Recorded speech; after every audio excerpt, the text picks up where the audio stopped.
Escuta, ó filho, os preceitos do Mestre, e inclina os ouvidos do teu coração. Acolhe de boa vontade os conselhos de um pai que te quer bem e coloca-os em prática com fidelidade.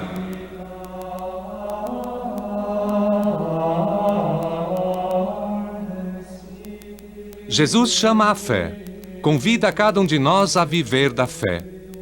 Todos somos convidados a escutar a mensagem do Evangelho e a colocá-lo em prática. Todos somos bem-vindos no reino de Deus.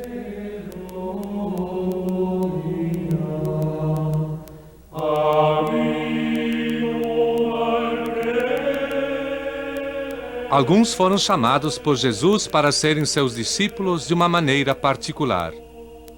Para segui-lo, deixaram definitivamente casa, família e trabalho.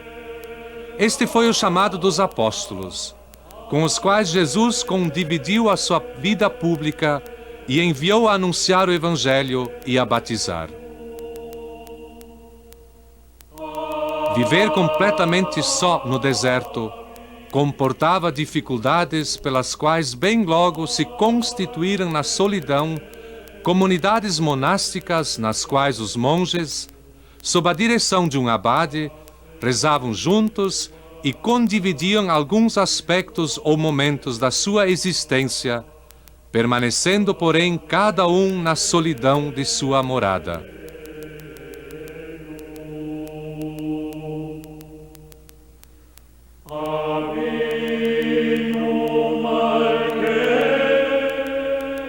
A cristianização da Europa deu lugar também no Ocidente às primeiras fundações de mosteiros, que se tornaram centros de missão.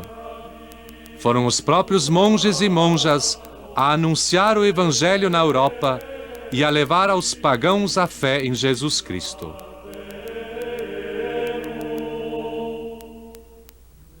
Um particular relevo para o monaquismo na Europa reveste a figura e obra de São Bento de Núrcia, chamado pai do monaquismo ocidental, porque é a sua regra que na Idade Média se refere, de modo dominante, à vida das ordens monásticas. Nasceu em um lugar não longe de Roma, onde ficou quando jovem para completar seus estudos, e com as mulheres e os homens nas comunidades orientais paleocristãs, rebelou-se contra a vida conformista e secularizada desta grande cidade, voltando-lhe as costas. Associou-se a um grupo de ascetas e viveu 3 anos como eremita numa gruta em Subiaco, onde fundou alguns pequenos mosteiros. Depois de alguns anos de preparação em diversas formas de vida monástica, Bento deixou Subiaco com alguns monges e fundou o mosteiro de Monte Cassino, onde escreveu a sua regra em torno de 530. A regra de São Bento, ao longo dos séculos, conduziu milhares de monges e monjas no caminho da fé.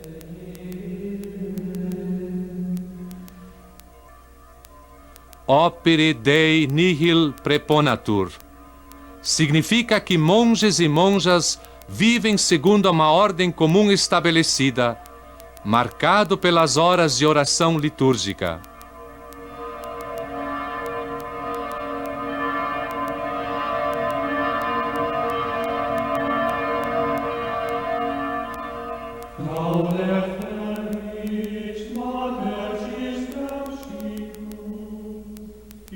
Há 9 séculos, 21 de março de 1098, início da primavera e festa de São Bento, que naquele ano também era domingo de Ramos, um pequeno grupo de monges deixou o mosteiro de Molesme para fundar na Borgonha francesa, a sul de Dijon, uma nova possessão monástica, que foi chamado Novo Mosteiro.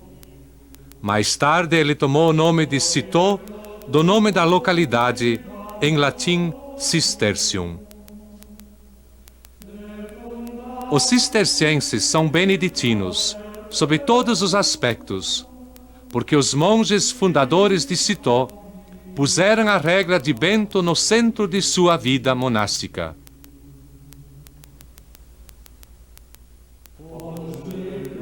Em pouquíssimo tempo, a ordem cisterciense difundiu-se em toda a Europa, graças aos 3 abades fundadores, Roberto, Alberico e, sobretudo, Estevão, os santos monges e monjas, Elredo, Guilherme e Guerrico, Gertrudes e Lutgarda, e em modo particular São Bernardo, que entrou muito jovem em Citeaux.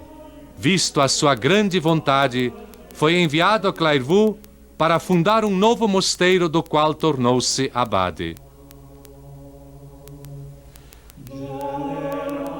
As monjas e monges cistercienses desenvolveram um papel importantíssimo como portadores de fé, cultura e ensinamento.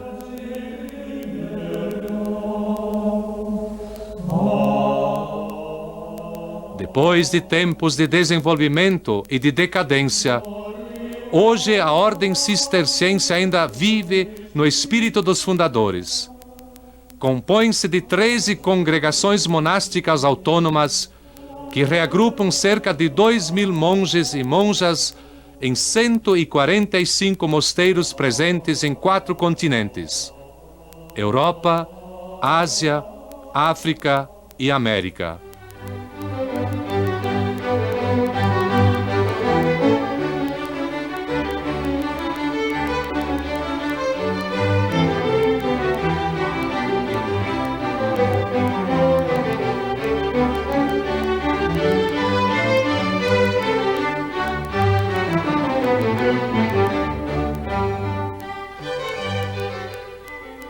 Podemos dizer que tudo na vida concreta da ordem monástica está ordenado àquilo que São Bento chama de busca de Deus. A jornada monástica é dividida entre liturgia, trabalho, uma reunião comunitária chamada capítulo, a Lectio Divina, ou estudo que ocupa o resto do tempo.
Os cistercienses, com o sadio equilíbrio entre o respeito da autonomia e solidariedade na necessidade, também hoje criam as condições ideais para um retorno à radicalidade evangélica.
Domine labia mea aperies. Senhor, abri os meus lábios. São as primeiras palavras da jornada monástica depois do silêncio noturno. Temos necessidade de calar para poder estar sempre prontos ao diálogo com Deus, ao conhecimento de nós mesmos e à escuta. O silêncio noturno é observado com particular atenção em nossas comunidades. Falar e calar no momento certo é verdadeiramente um sinal de autêntica fraternidade. O silêncio e a quietude são premissas necessárias e são de ajuda para a vida de oração. Venite, adoremos. Vinde, adoremos o Senhor. Este canto é um convite, um chamar os monges e monjas a louvar a Deus. Odie, si voce mea auderitis. Se hoje escutares a minha voz, ausculta, escuta. Esta é a primeira palavra da regra. Monges e monjas são discípulos. Falar e ensinar convém ao mestre. Silenciar e escutar, porém, convém ao discípulo. É retíssima norma, norma segura de conduta para a nossa vida. Nós escutamos a palavra de Deus. Esta palavra de salvação nos dá ajuda e segurança. Nas vigílias, na liturgia das horas noturnas, cantamos salmos e escutamos as leituras. No mosteiro percorremos os caminhos do Senhor, seguindo aos seus passos, sob a guia do Evangelho.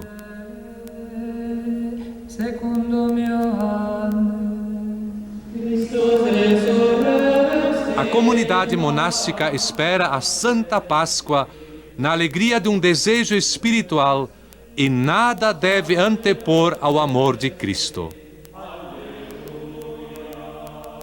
Desde os tempos antigos, as igrejas cristãs são orientadas para o leste.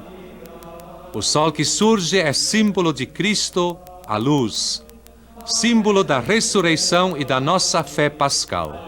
A comunidade pede no final de cada momento de oração o auxílio de Deus para as irmãs e os irmãos ausentes. Deste modo, cada um pode estar seguro da recordação da oração da própria comunidade, também quando, por determinados motivos, não pode estar presente.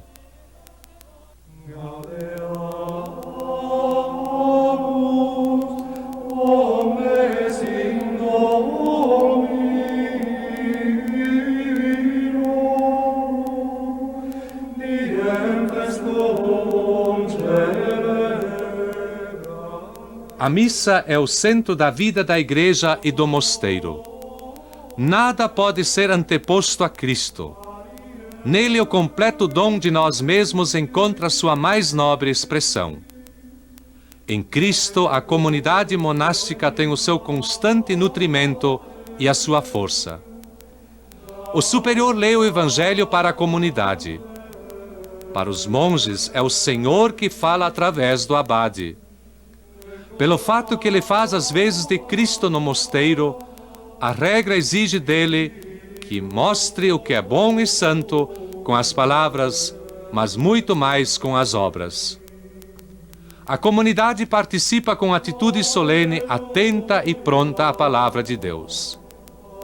Todos os membros da comunidade dela tomam parte para representar e renovar o amor do corpo místico de Cristo na grande família da ordem cisterciense, unidos em Cristo na palavra, no sacrifício e no banquete eucarístico. A celebração eucarística, além da comunidade monástica, participam os hóspedes, os visitantes e outros fiéis.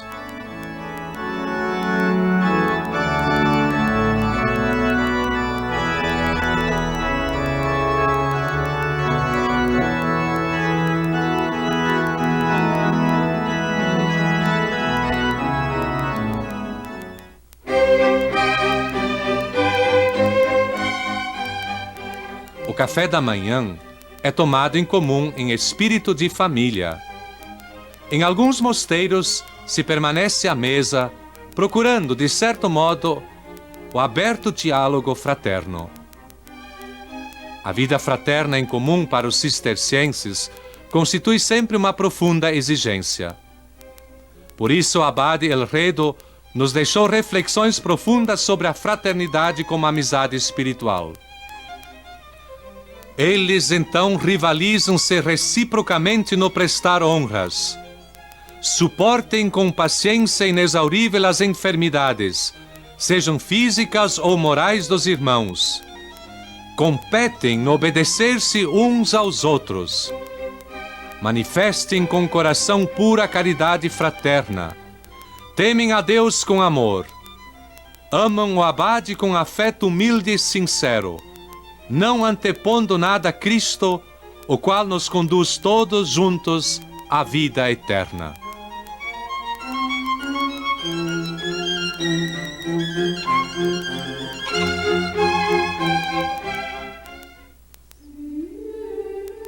Devemos cantar os salmos de modo tal que a nossa mente esteja em sintonia com as nossas palavras.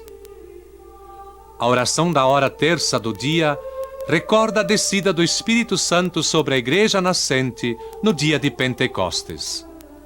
Nós nos voltamos ao trabalho cotidiano com a força do Espírito.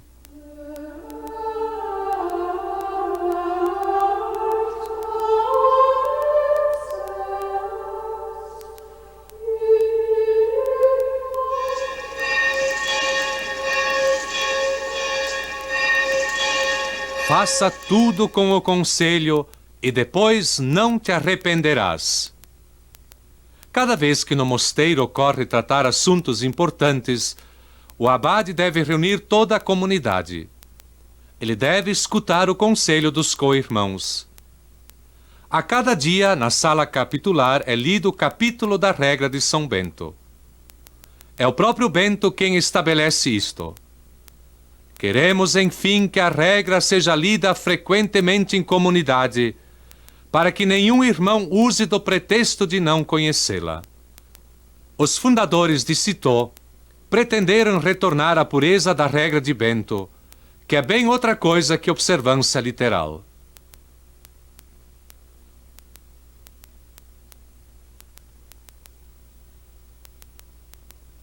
O abade é o centro da comunidade e dirige os esforços de cada um para o objetivo comum, coordenando as esperanças, os desejos, os contributos e o trabalho de todos.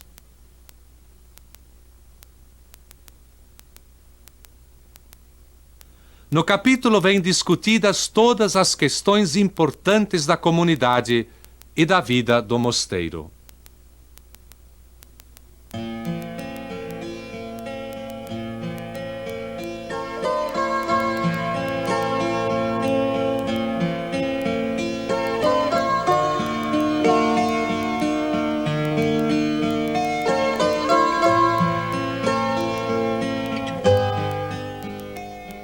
Examine-se acuradamente se o noviço busca verdadeiramente a Deus, se é solícito para com a oração comunitária, a obediência e as humilhações.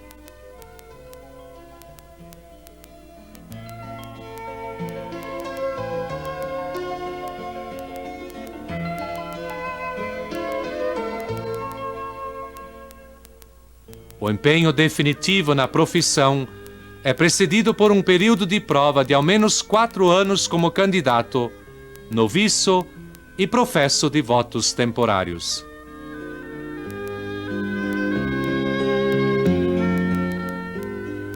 A vida monástica, isto é, a profissão dos conselhos evangélicos no mosteiro, mediante votos públicos, é uma forma estável de vida com a qual o monge se doa totalmente a Deus, amado sobre todas as coisas, seguindo Cristo mais de perto, sob a ação do Espírito Santo. A profissão monástica solene, livre e definitiva resposta ao chamado do Espírito Santo, incorpora a monja e o monge ao mosteiro e os faz partícipes dos seus bens espirituais e temporais.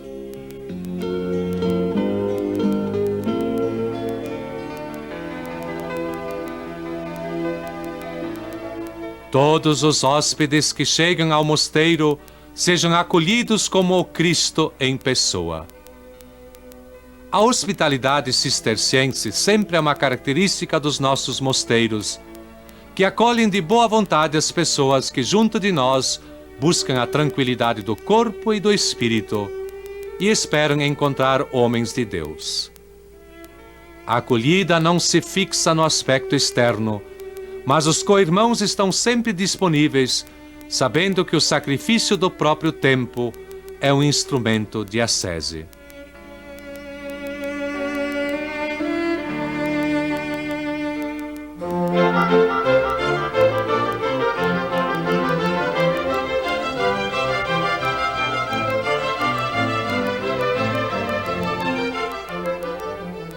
Ociositas inimica est anime. O ócio é inimigo da alma. Tum quere monachi sunt, si labores manuum suarum vivunt. Então serão verdadeiros monges quando viverem do trabalho das próprias mãos. Por isso o trabalho não é somente um remédio contra o ócio, nem mera ocupação para passar o tempo, mas um elemento substancial do nosso tender à perfeição cristã.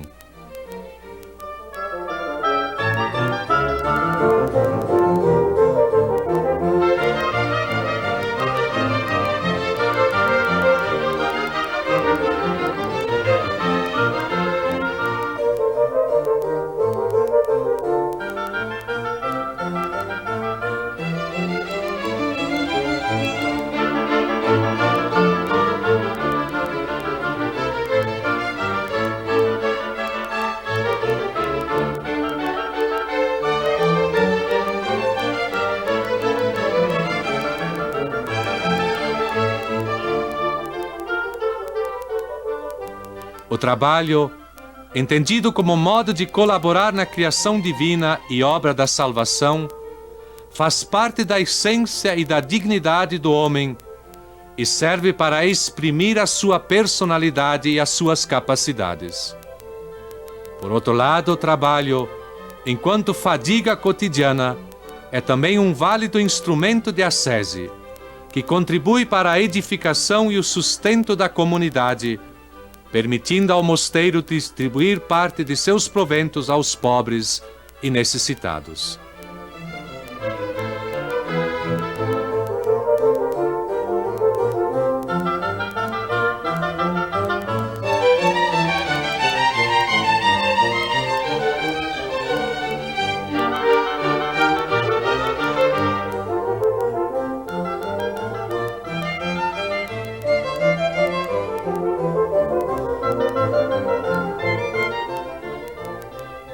Ainda em um mosteiro, existem diversos carismas. Nas comunidades, de fato, cada um tem o seu próprio dom, uma particular manifestação do Espírito, que é dada a um para a utilidade de todos. A diversidade dos membros está ao serviço do bem de todo o corpo e de cada um, onde pode participar da plenitude do Espírito, somente se participa da multiplicidade dos dons.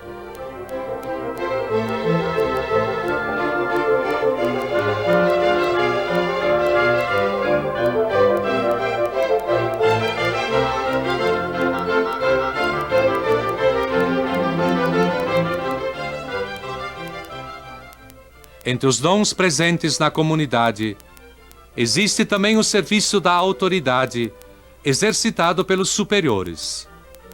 Eles, conscientes da complexidade e da multiformidade da sua tarefa, não pensem de dever fazer tudo sozinhos, mas que façam participar das suas funções os co-irmãos experientes em determinados campos. E, por outro lado, que eles próprios façam tal experiência e dela tirem proveito. Que a cada co-irmão se dê grande liberdade de ação e que seja respeitada a competência no seu âmbito de atividade.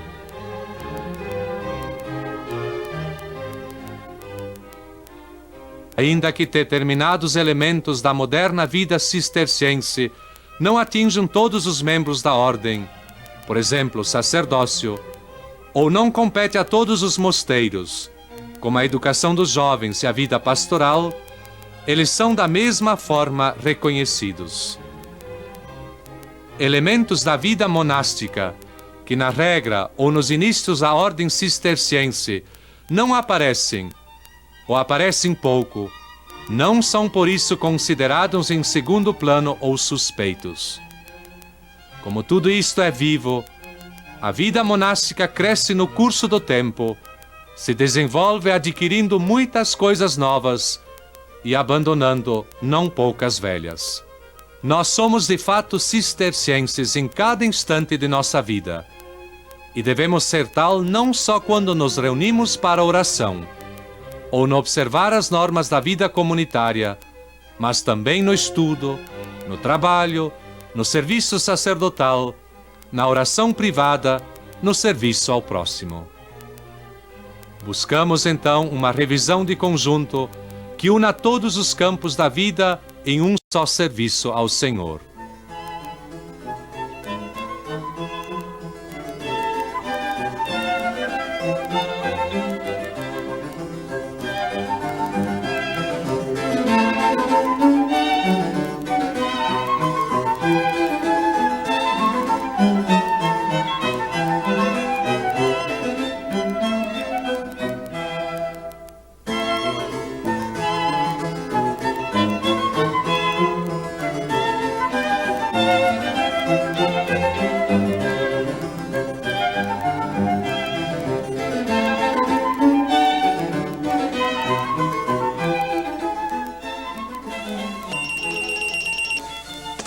Jona Alarmstelle.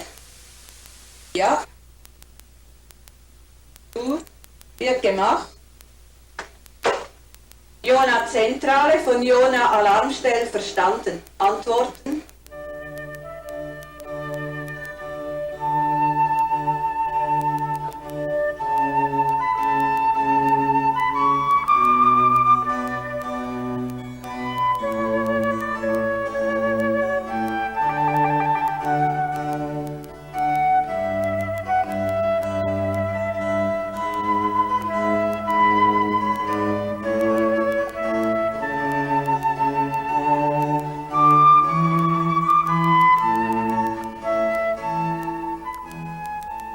Todo mosteiro é uma escola do serviço divino, é uma escola da caridade.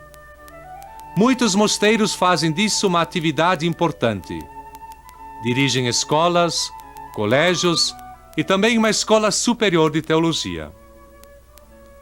A atividade de formação e de educação dos jovens em escolas e colégios não é alheia a uma reta concepção de vida monástica. Aqueles que se dedicam a esta atividade dão a sua contribuição para a construção do reino de Deus e da sociedade humana.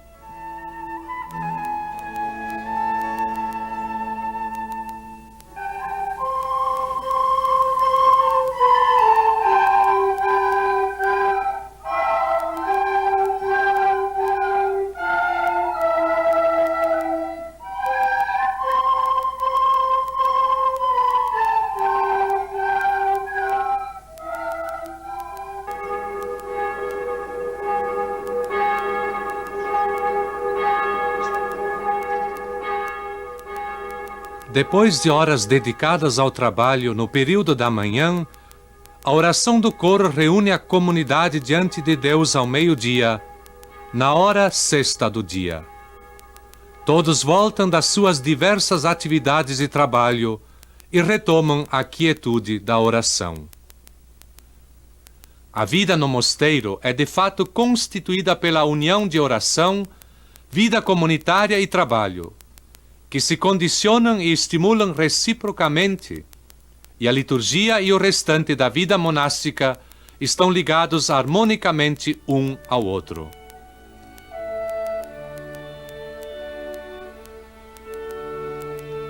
Um refeitório monástico, pelas suas linhas arquitetônicas, recorda um ambiente litúrgico, Em alguns casos, as mesas são feitas de modo a parecer com altares.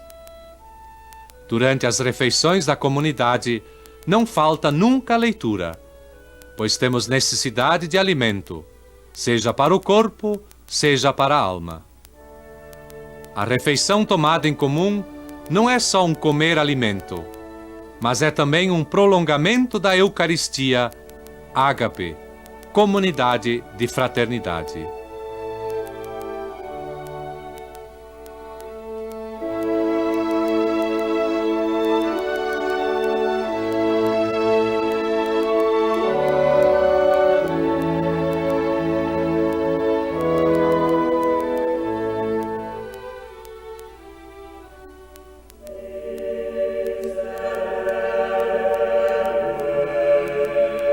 Miserere mei Deus, ó Deus, tende piedade de mim.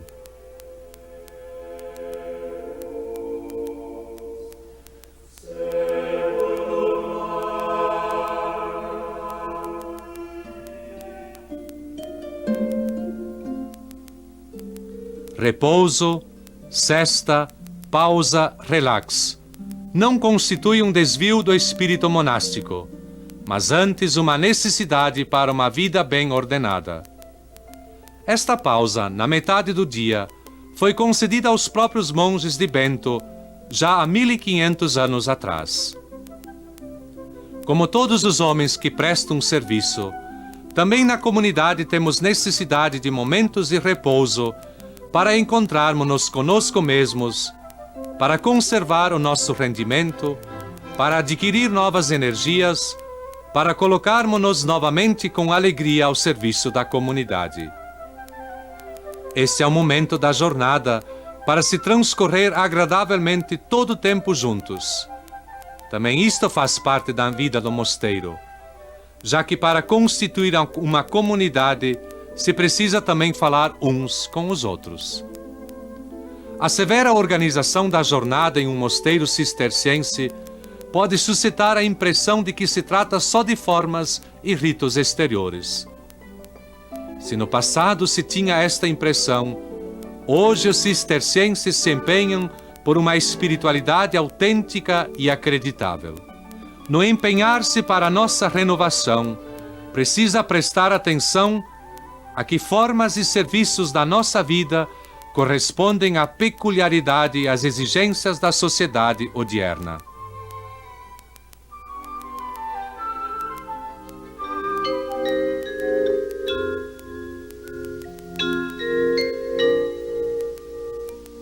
O retorno ao silêncio na vida monástica é uma grande ajuda para subtrair-se do vai e vem do mundo, pois a separação do mundo constitui uma premissa da vida monástica e parte importante da vida cisterciense.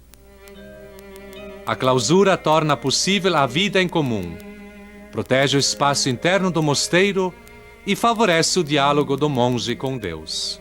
Os cistercienses vivem em comunidade, mas tornam sempre a retirar-se para a solidão.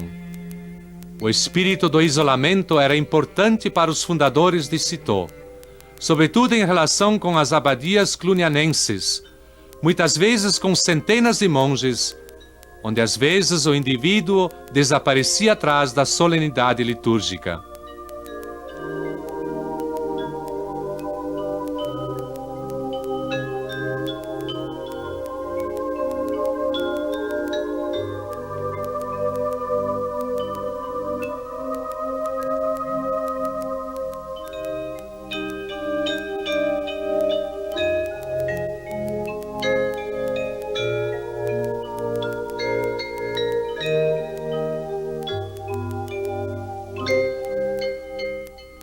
A vida cisterciense é uma vida inserida no campo de ação, comprometida entre o indivíduo e comunidade. Busca da solidão eremítica no interior da vida comunitária. Escuta do chamado à solidão interior no interno da comunidade monástica.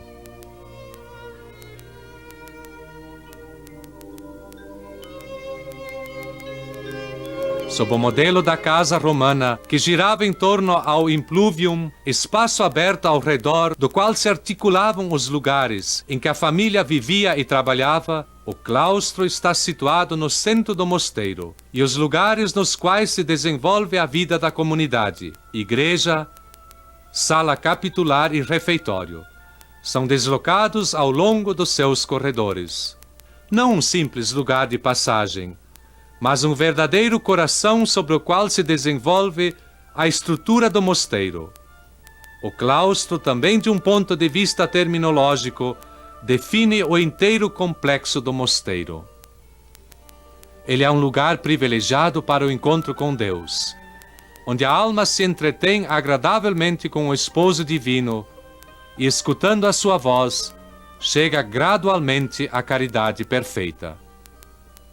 Viver no centro, concentrados na presença de Deus, esta é a vida monástica. Todavia, não constitui nenhum obstáculo se nós, coerentemente com os afazeres do mosteiro, nos dedicamos fora da clausura ao apostolado e à atividade caritativa.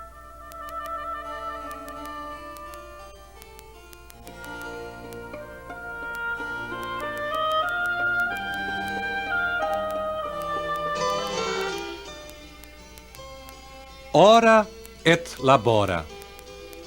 Segundo a regra de São Bento, a razoável alternância e harmonioso equilíbrio entre oração, leitura e trabalho são uma estrada autêntica para Deus. A grande maioria dos membros da ordem nos nossos mosteiros não tem somente a consagração sacerdotal, mas considera também o exercício do serviço sacerdotal como elemento essencial da própria vocação. Deve ser nosso interesse fazer que as nossas comunidades monástico-sacerdotais estejam dispostas a exercitar um serviço pastoral, segundo o desejo da Igreja e segundo as necessidades locais. O sacerdócio no Novo Testamento, no seu sentido mais pleno, é associado não somente ao culto, mas ao serviço da comunidade cristã dos fiéis.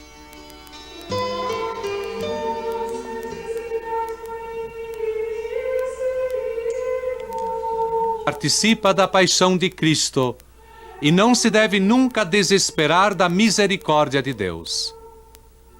A nona, uma das assim ditas horas menores, que é recitada à tarde, recorda a hora da morte do Senhor. Voltamos nosso olhar para o crucifixo.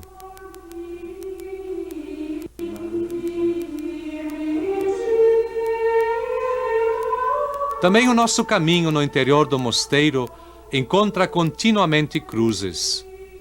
Dificuldades na convivência, no trabalho e ainda na aceitação dos próprios limites. Na oração se aprende a ter confiança e força de resistência nas dificuldades.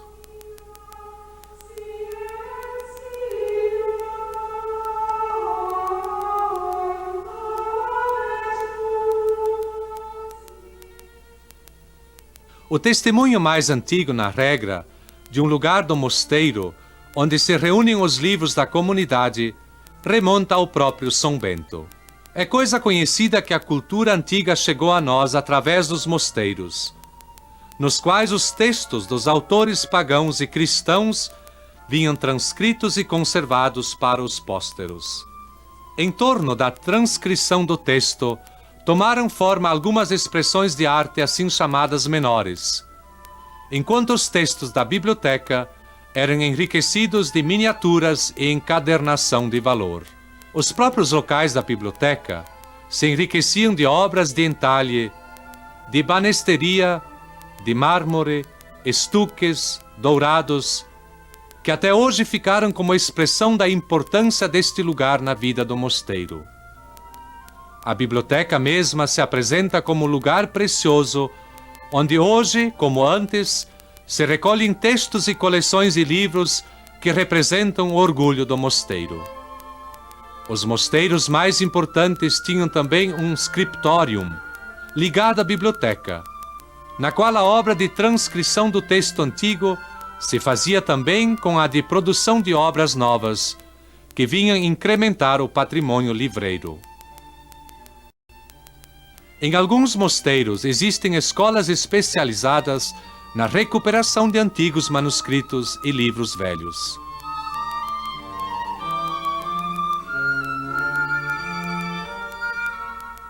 Ao livro, que permanece elemento principal em torno do qual se constitui a biblioteca, nos mosteiros ajuntam-se outros instrumentos de conservação e de transmissão de saber. A moderna tecnologia se casa admiravelmente com a tradição e permite à biblioteca do mosteiro de continuar a sua dúplice função.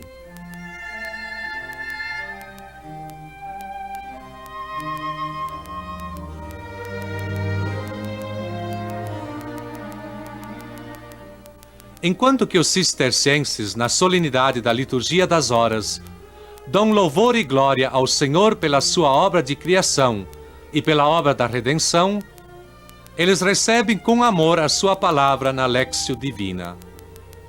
A Sagrada Escritura lhes ajuda a compreender e a buscar sempre melhor o mistério de Cristo. A leitura da Sagrada Escritura e de outros livros espirituais, lenta e desenvolvida como uma oração, conduz à meditação e à contemplação. Ao lado da oração e do trabalho, o horário da jornada de cada mosteiro prevê um tempo para a Lectio Divina.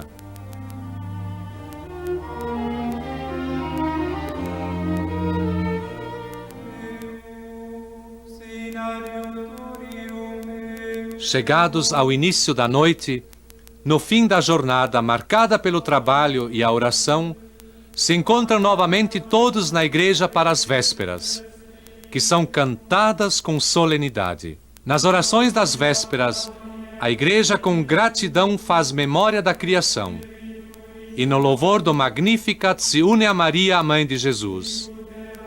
A minha alma louva a grandeza do Senhor.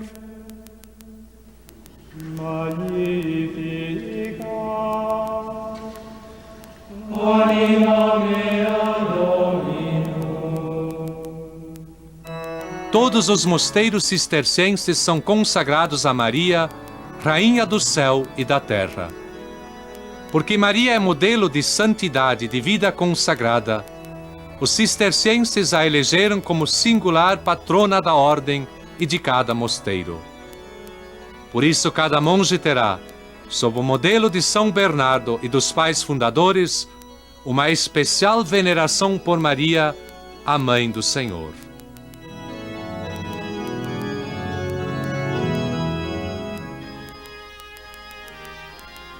A comunidade monástica torna possível a cada um dos seus membros de desenvolver a própria personalidade, de amadurecer até a santidade, tutela a sua dignidade enquanto cristãos e homens e se faz garante deles.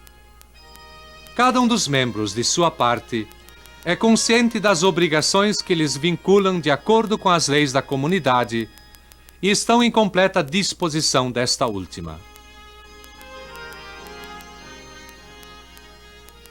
Depois do jantar, todos seguem juntos. Depois um deles lê as conferências, As Vidas dos Padres, ou outra obra de edificação. Lêem-se 4 ou 5 páginas, ou quanto tempo permite. Neste ínterim, se reúnem todos, também aqueles empenhados em qualquer serviço. Então todos juntos vão para a igreja para recitar as completas.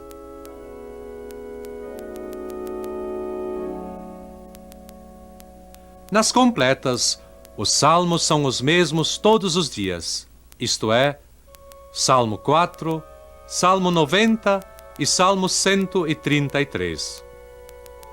Estes salmos se recitam em sequência, sem antífona, depois o hino próprio da hora, uma leitura, o versículo, o Kyrie eleison. Conclui-se com a bênção do abade. As orações das completas são todos os dias as mesmas, Isto dá segurança e convida à meditação. As palavras pronunciadas na oração do coro nos conduzem à oração pessoal.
Quem quer que tu sejas que te apressas à pátria celeste, coloca em prática com o auxílio de Cristo esta mínima regra escrita para iniciantes.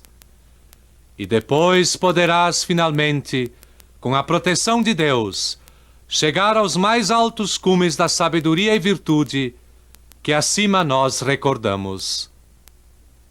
Amém.